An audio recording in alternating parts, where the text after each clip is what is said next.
ইছলামত সমকামিতা নিষিদ্ধ, গতিকে সমকামী হোৱাৰ পৰিণাম ভুগিলে এজন ইমামে মছজিদত পবিত্ৰ কৰ্তব্য সম্পন্ন কৰা লোকজনকে হত্যা কৰিলে এজন দুৰ্বৃত্তই। আল্লাহক উপাসনা কৰা লোকজনক হত্যাৰ পিছত স্বাভাৱিকতেই বিতৰ্কৰ সূত্ৰপাত হৈছে। প্ৰাপ্ত তথ্য অনুসৰি দক্ষিণ আফ্ৰিকাৰ মছজিদত ইমাম হিচাপে নিয়োজিত হৈ আছিল মহচিন হেনড্ৰিক্স।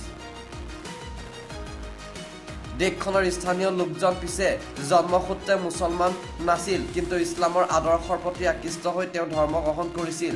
জন্মসূত্ৰে খ্ৰীষ্টান মহচিনেই গ্ৰহণ কৰিছিল ইছলাম ধৰ্ম। তাৰ পিছতেই দক্ষিণ আফ্ৰিকাৰ মছজিদত তেওঁক ইমাম হিচাপে নিযুক্তি দিয়া হৈছিল।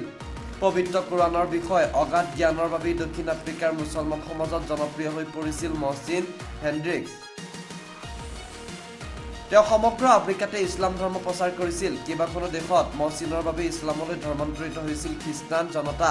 পিছে জন্মসূত্ৰে খ্ৰীষ্টান মহচিন আছিল সমকামী। তেওঁ সমকামিতাৰো সমৰ্থন কৰিছিল। পুৰুষৰ যৌনতাৰ প্ৰতিও আকৰ্ষিত মহচিনে কোৰাণৰ নিৰ্দেশ উলংঘা কৰে বুলিও সেয়ে দাবী কৰা হৈছে। পিছে ইছলামৰ সকলো নিৰ্দেশ আখৰে আখৰে মানি চলিলেও সমকামিতাৰ স্বভাৱ পৰিত্যাগ কৰিব পৰা নাছিল মহচিন হেনড্ৰিক্সে।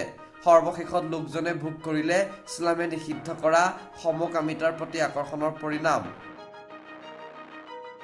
তেওঁক এদল লোকে মছজিদ চৌহদতে হত্যা কৰিলে। সমকামিতাৰ প্ৰতি সমৰ্থনৰ বাবেই ইমামক হত্যা কৰা বুলি স্বীকাৰ কৰিলে ঘাতকে। News desk report, news Assam news.